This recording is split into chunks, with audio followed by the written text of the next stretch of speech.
আসসালামু আলাইকুম।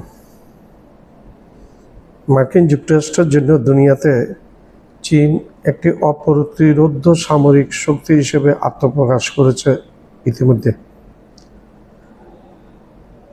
চীনের ক্ষেপণাস্ত্র লং রেঞ্জ মিসাইল 8 হতে 10,000 কিলোমিটার দূরে চীন থেকে গিয়ে আমেরিকার মূল ভূখণ্ডে আঘাত করার ক্ষমতা রাখে। আমেরিকা কীভাবে ঠেকাবে চীনের এই সমস্ত মিসাইল এবং চীনের হাইপারসনিক ক্ষেপণাস্ত্র? চীনের বিমান বাহিনী অপ্রতিরোধ্য হয়ে উঠেছে। চীনের ট্যাঙ্ক বাহিনী, সেনাবাহিনী, নৌবাহিনী, বিমান বাহিনী, এক কথায় সম্পূর্ণ চীনটা একটি অপ্রতিরোধ্য দেশ হিসেবে উঠে এসেছে মার্কিন যুক্তরাষ্ট্রের বিপক্ষে। আমি রাশিয়ার কথা ধরছি না, রাশিয়া আগে সামরিক শক্তিতে বলীয়ান ছিল, কিন্তু এখন চীনের সাথে ভয় কথা বলতে হয় মার্কিন যুক্তরাষ্ট্রের খুব ভয়ের সাথে। বিগত ইরান ইসরায়েল যুদ্ধের মধ্যে আমরা দেখেছি চীন এবং নর্থ কোরিয়াকে সরাসরি আমেরিকার বিরুদ্ধে কথা বলতে, ইসরায়েলের বিরুদ্ধে কথা বলতে। তো মার্কিন যুক্তরাষ্ট্রের একক যে সামরিক আধিপত্য সেটা এখন কিন্তু আর অবশিষ্ট নাই। ইরানের মতো দেশ মার্কিন যুক্তরাষ্ট্রকে পাত্তা দেয় না। মার্কিন যুক্তরাষ্ট্র B-2 বোমারি বিমান দিয়ে ইরানে আক্রমণ করার পরপরই ইরান মার্কিন মধ্যপ্রাচ্যে কাতার, সৌদি আরব, অন্যান্য যে সমস্ত জায়গায় মার্কিন ঘাঁটিগুলো সেগুলো তছনছ করে দিয়েছে ইরানের মিসাইলের আঘাতে। ইরানি মিসাইল এবং ইরানি ড্রোন ইতিমধ্যে সারা দুনিয়াতে সাড়া ফেলে দিয়েছে, সেটার কোনো বিতর্ক নেই সেটা নিয়ে। রাশিয়া ইউক্রেন যুদ্ধে ইরানের ড্রোন ব্যবহার করেছে রাশিয়া এবং অনেক ফল পেয়েছে সেই ড্রোনের ব্যবহারের ফলে। তো আমেরিকা নিজেকে একক পরাশক্তি এখন আর ভাবে লাভ নাই। এর মধ্যে কিছুদিন আগে, 2 দিন আগে দেখেছিলাম, শুনেছি যে নাকি পাগলা ট্রাম্প নাকি আক্রমণ করে বসবে মস্কোতে আর বেইজিংয়ে। ট্রাম্পকে আপনারা থামান ভাই, আমরা অনুরোধ করছি, আপনারা ট্রাম্পকে থামান, নাহলে এই ট্রাম্পের কারণে তৃতীয় বিশ্বযুদ্ধ হয়ে যাবে। এমন হয়ে যাবে যে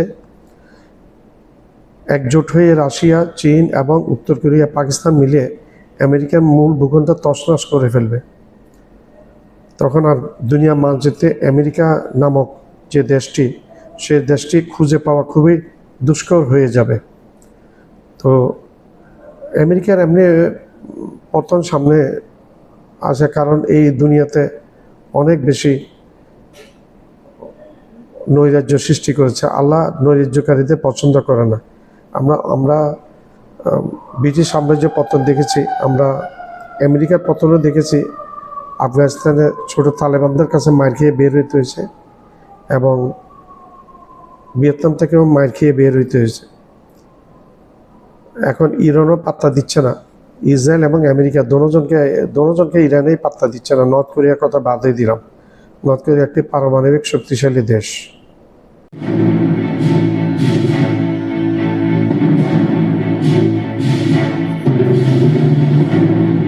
চীনের তৈরি DF-41 হলো বিশ্বের অন্যতম দূরপাল্লার আন্তঃমহাদেশীয় ব্যালিস্টিক ক্ষেপণাস্ত্র। এর পাল্লা প্রায় 13,000 থেকে 15,000 কিলোমিটার, যা চীনের মূল ভূখণ্ড থেকে মাত্র আধা ঘন্টার মধ্যে যুক্তরাষ্ট্রের যে কোনো স্থানে হামলা চালানোর সক্ষমতা দেয়।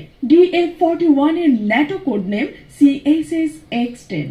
ডমফ্রেজ অর্থাৎ পূর্ব দিকের ঝড় নামটি মিসাইলটির দ্রুত গতির এবং বিধ্বংসী বৈশিষ্ট্যের প্রতীক। 2017 সালে সিরিয়াল উৎপাদন শুরু হলেও গত কয়েক বছরে DF-41 আরো আধুনিকরণ ও মোবাইলিটির দিক থেকে উল্লেখযোগ্য উন্নতি হয়েছে। এটি রোড, মোবাইল, ট্রেন, লঞ্চ এবং সাইলো বেসড সংস্করণে প্রযোজ্য, যা প্রতিরক্ষা ব্যবস্থাকে জটিল করে তোলে। মোবাইল লঞ্চার থাকার কারণে শত্রুপক্ষের জন্য ধরা পড়া কঠিন এবং দ্রুত স্থান পরিবর্তন করে আক্রমণের প্রস্তুতি নেওয়া যায়। DF-41 মিসাইলে 10 থেকে 12টি মাল্টিপল ইন্ডিপেন্ডেন্টলি টার্গেটেবল রি-এন্ট্রি ভেহিকল রয়েছে, যার প্রতিটি বিস্ফোরক শক্তি 150 থেকে 200 কিলোটন পর্যন্ত। এই এমআইআরভি গুলো একসাথে বিভিন্ন স্থানে আলাদা আলাদাভাবে আঘাত হানতে পারে, যা যুক্তরাষ্ট্রের প্রতিরক্ষা ব্যবস্থার জন্য বড় চ্যালেঞ্জ। মিসাইলটির ওজন প্রায় 80 টন, দৈর্ঘ্য প্রায় 70 ফুট এবং ব্যাসার্ধ প্রায় 7.5 ফুট। এটি 3 ধাপের সলিড ফুয়েল রকেট মোটর দ্বারা পরিচালিত, যার গতি প্রতি সেকেন্ডে 8.5 কিলোমিটার বা ঘন্টায় প্রায় 30,626 কিলোমিটার। গাইডেন্স সিস্টেমে ইনার্শিয়াল নেভিগেশন ও চীনের নিজস্ব বেইডো স্যাটেলাইট ব্যবহার করা হয়, যা এটি আরো সঠিক ও নিরাপদ করে তোলে। এছাড়া স্টেলার আপডেট প্রযুক্তি প্রয়োগ করে লক্ষ্য নির্ধারণে ত্রুটি খুবই কম রাখা হয়েছে। চীন তাদের বিস্তৃত ভূখণ্ডের বিভিন্ন দুর্গম পাহাড়ি অঞ্চলে গোপন টানেল নেটওয়ার্ক তৈরি করেছে, যেখানে এসব ক্ষেপণাস্ত্র লুকিয়ে রাখা হয়। এই টানেলগুলো থেকে জরুরি মুহূর্তে দ্রুত মিসাইল উৎক্ষেপণ সম্ভব। বেইডো স্যাটেলাইটের মাধ্যমে চীনের সামরিক যোগাযোগ স্বতন্ত্র ও নিরাপদ, যা যুক্তরাষ্ট্র বা অন্য কোনো পক্ষের হ্যাকিং বা ব্যাঘাত থেকে সুরক্ষিত। বর্তমানে চীন অন্তত 6টি DF-41 ইউনিট মোতায়েন করেছে। প্রতিটিতে 12 থেকে 24টি মিসাইল রয়েছে। PLR রকেট ফোর্স দ্রুত লঞ্চের জন্য মাত্র 3 থেকে 5 মিনিট সময় নেয়, যা দ্রুত পাল্টা জবাব দেওয়ার কৌশলকে কার্যকর করে তোলে।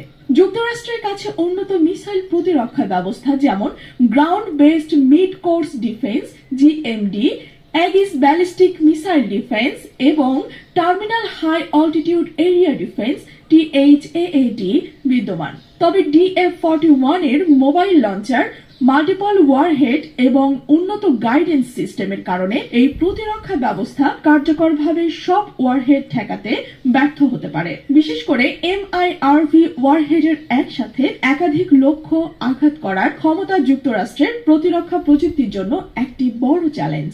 গোপন টানেল নেটওয়ার্ক এবং দ্রুত লঞ্চ সক্ষমতা মিলে DF-41 কে ধ্বংস করা কঠিন হয়ে দাঁড়িয়েছে।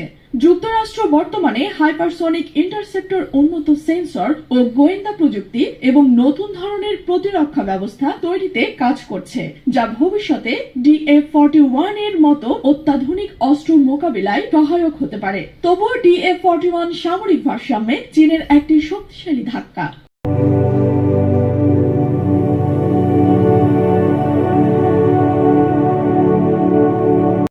আমার চ্যানেলটা লাইক করবেন, সাবস্ক্রাইব করবেন, শেয়ার করবেন, বেল আইকনটা প্রেস করবেন।